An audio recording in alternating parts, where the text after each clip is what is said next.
الحمد لله الذي أنزل على عبده الكتاب ولم يجعل له عوجا قيما لينذر بأسا شديدا من لدنه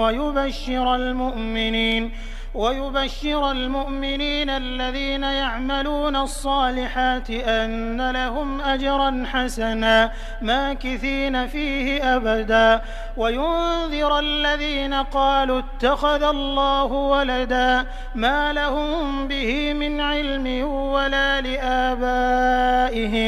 كبرت كلمة تخرج من أفواههم إن يقولون إلا كذبا فلعلك باخع نفسك على آثارهم إن لم يؤمنوا بهذا الحديث أسفا